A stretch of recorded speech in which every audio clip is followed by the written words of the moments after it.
अस्सलाम वालेकुम everyone, I hope you all are doing good. So आज मैं आप सब लोगों के साथ ये शेयर करने वाली हूँ कि मेरा ये इस्लामिक वीडियोस बनाने का क्या मकसद है, ये मैं क्यों कर रही हूँ and what is my M.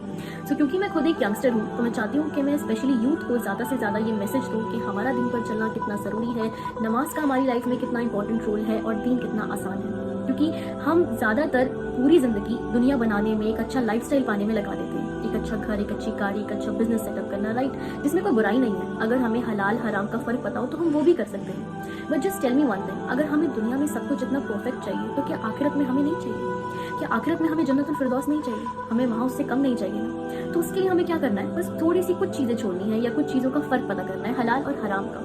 तो अल्लाह ताला जब हम कोई चीज़ अल्लाह ताला के लिए छोड़ते हैं, कोई भी चीज़ छोटी से छोटी कोई भी नेकी करते हैं, तो अल्लाह हमें ऐसे अजर देता है, ऐसे रास्ते हमारे लिए खोल देता है, ऐसी इज्जतें हमें देता है कि हम खुद भी नहीं सोच सकते। एक टाइम पे दुनिया के लिए अगर हम कुछ करेंगे या दुनिया के किसी शख्स के लिए तो वो भूल जाएगा, बट अल्लाह ताला कभी भी हमारे अच्छे काम, अच्छी नेकियों को करे हुए नहीं भूलता। तो क्यों हम थोड़े से एफर्ट्स अल्लाह ताला के लिए नहीं करते? जहाँ हमें थोड़े वक्त के लिए रहना है हम वहाँ के लिए कितना कुछ करते हैं ना, और जहाँ हमें हमेशा रहना है हम वहाँ के लिए क्या कर रहे हैं? हम इस दुनिया में मुसाफिर की तरह हैं, और ये दुनिया क्या है? एक ट्रैप है। अगर हम अपनी ख्वाहिशों में लगते जाएंगे तो हम इसमें ही उलझ जाएंगे। बट हमारी जो आखिरी मंजिल है, असल मकसद है, वो क्या है? आखिरत। हमें उसके लिए मेहनत करनी है। स्पेशली यंग एज में लोग ये सोचते हैं कि अभी तो हमारा एंजॉय करने का टाइम है, या ज़िंदगी जीना है, पार्टी करनी है and et cetera. But just tell me one thing कि क्या हमारी मौत का कोई वक्त मुकर्रर है? क्या हमें पता है कि हमें मौत कब आनी है? मौत तो हमें अगले सेकंड, अगले पल, अगले दिन भी आ सकती है। कोई गारंटी थोड़ी है कि सिर्फ बुढ़ापे में ही आएगी, यंग एज में नहीं आएगी। सो क्या हमने ऐसी तैयारी कर ली है कि हम अगर अभी अगले दिन मर जाते हैं तो हम जब अल्लाह ताला का सामना करेंगे तो अल्लाह हमसे खुश होगा या हमें जन्नतुल फिरदौस मिल जाएगी? तो हमें उसके लिए कुछ तो मेहनत करनी है ना। ये दुनिया हमारे लिए टेस्ट है, हम जैसा टेस्ट देंगे हमें रिजल्ट भी तो वैसे ही मिलेगा ना। तो हमें बेस्ट रिजल्ट के लिए थोड़ी सी मेहनत तो करनी पड़ेगी, थोड़ी सी तैयारी तो करनी पड़ेगी।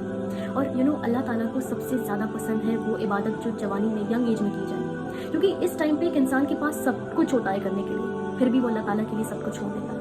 और एक अल्लाह ताला ही है जो उसको इतना अप्रिशिएट करता है कि अगर हमसे ज़िंदगी भर भी गुनाह हो जाए ना, और हम एक बार कहेंगे कि अल्लाह हमसे गलती हो गई, हमें माफ़ कर दे, तो अल्लाह तो खुद कहता है कि मेरे बंदे, अगर तेरे गुनाह ज़मीन से लेके आसमान तक भी भर जाएंगे और तू एक बार कहेगा कि मुझसे गलती हो गई सच्चे दिल से, तो मैं सारे माफ़ कर दूंगा।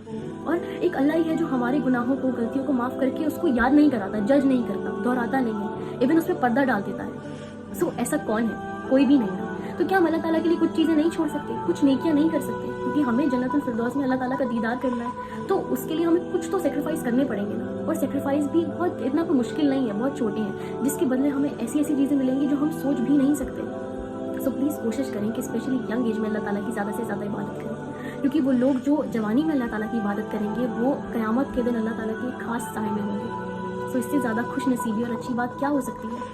क्योंकि अगर हम यहाँ के लिए इतना कुछ करते हैं जहाँ हमें कुछ वक्त के लिए रहना है, तो आखिरत के लिए क्यों नहीं? हमें क्या करना है? हमें अपना असल मकसद अल्लाह को बनाना है। हमें नमाज नहीं छोड़नी है, क्योंकि नमाज में ही असल सुकून है। लोग कहते हैं ना कि हमारे पास सब कुछ है, अच्छा घर भी है, अच्छी गाड़ी भी है, वी हैव एवरीथिंग, लेकिन हमारे पास सुकून नहीं है। क्यों? क्योंकि हम नमाज ही नहीं पढ़ते हैं, और असल जो सुकून है वो नमाज में है। तो किसी भी दुनियाई की चीज़ में नहीं है जो नमाज में है। सो प्लीज़, आपका कितना ही इंपॉर्टेंट से इंपॉर्टेंट काम क्यों ना हो, उसको नमाज से ज़्यादा वैल्यू ना दें। क्योंकि जब आप नमाज़ पढ़ने लगते हैं ना, या आप 2-3 दिन पढ़ना स्टार्ट कर देंगे, तो आपको ऐसी आदत, ऐसा एडिक्शन हो जाएगा कि आप नमाज़ पढ़े बिना रह ही नहीं पाएंगे। और इससे बड़ी कोई बात, इससे बड़ी कोई नेमत नहीं है। अल्लाह ताला आपसे खुश है अगर आपको नमाज की तौफीक, सजदे की तौफीक मिल गई है। सो प्लीज़, आप कितनी ही इंपॉर्टेंट मीटिंग में क्यों ना हो, कितना ही इंपॉर्टेंट काम क्यों ना हो, प्लीज़ नमाज के लिए हर चीज़ को छोड़ दें। क्योंकि अगर नमाज आपके साथ है, अगर अल्लाह आपके साथ है, तो कामयाबी तो आपको किसी भी तरह से मिलेगी। वो शख्स नाकामयाब नहीं हो सकता जिसके साथ अल्लाह है, और उसको कोई नहीं हरा सकता जिसके साथ अल्लाह है। सो बस अल्लाह ताला को राज़ी करें और थोड़े थोड़े से एफर्ट्स करना शुरू करें, नमाज की पाबंदी ज़रूर करें, अल्लाह ताला को और आखिरत को अपना मकसद बनाएं, जन्नतुल फिरदौस को पाने के लिए थोड़ी सी मेहनत करें, क्योंकि यही मुशक्क़त है जिसका रिजल्ट, थोड़ी सी मुशक्क़त है लेकिन इसका जो रिजल्ट है वो बेस्ट है। सो प्लीज़, कुछ वक्त के लिए गुनाह ना करें, और कुछ वक्ती मज़े के लिए गुनाह ना करें, और कुछ वक्ती मुशक्क़त के लिए नेकी को ना छोड़ें, क्योंकि जो एक होता है ना, एक वर्थ इट, ये चीज़ वर्थ इट है। सो प्लीज़, अपने टाइम को अच्छे से यूटिलाइज़ करें, अल्लाह ताला को राज़ी करें। बस अल्लाह ताला से दुआ करें कि अल्लाह हमारे इन छोटे टूटे फूटे अमल जो भी हम करते हैं उसे कबूल कर ले, हमें जन्नतुल फिरदौस अता करे, और बस हम सबसे राज़ी हो जाए। आमीन।